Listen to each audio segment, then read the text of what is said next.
In a heavy swell that would probably put off many a sailor, Cliff Cox shows no fear as he carves patterns on the waves at this South Coast surfing haunt.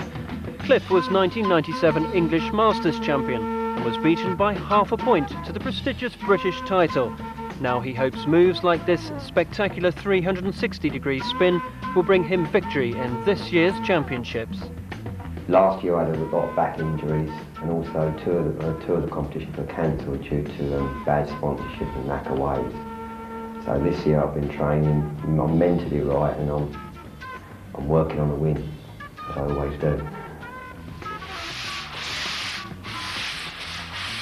The surfboards Cliff Cox hopes will take him to that win have been specially designed and handmade for him in Brighton.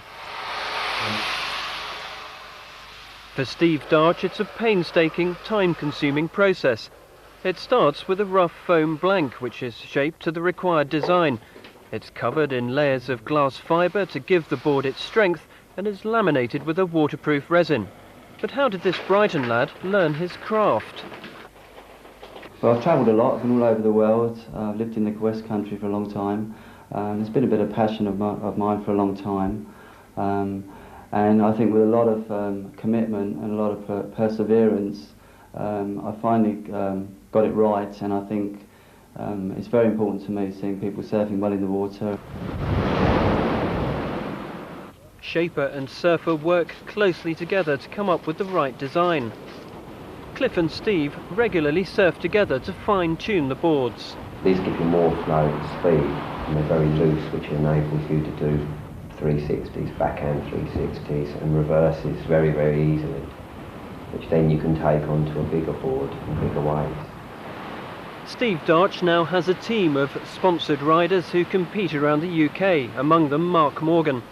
Here Mark demonstrates a high-scoring move, getting covered up right in the curl of the wave, a rare sight on the south coast.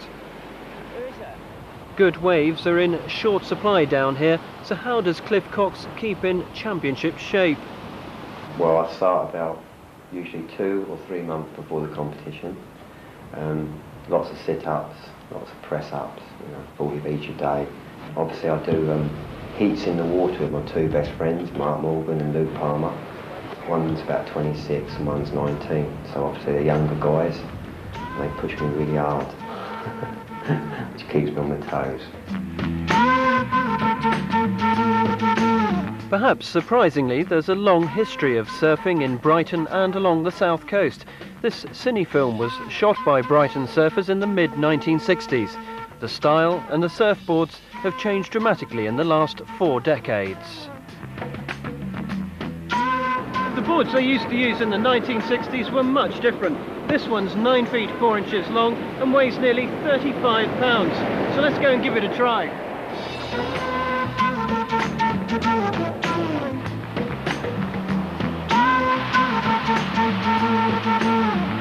But whether your board is ancient or modern, the feeling of being wiped out by a wave remains the same.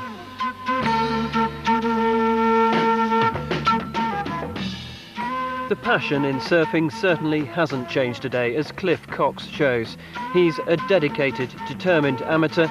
He competes in the British Masters Championships in Cornwall in August and is widely tipped to bring the coveted title back to Brighton.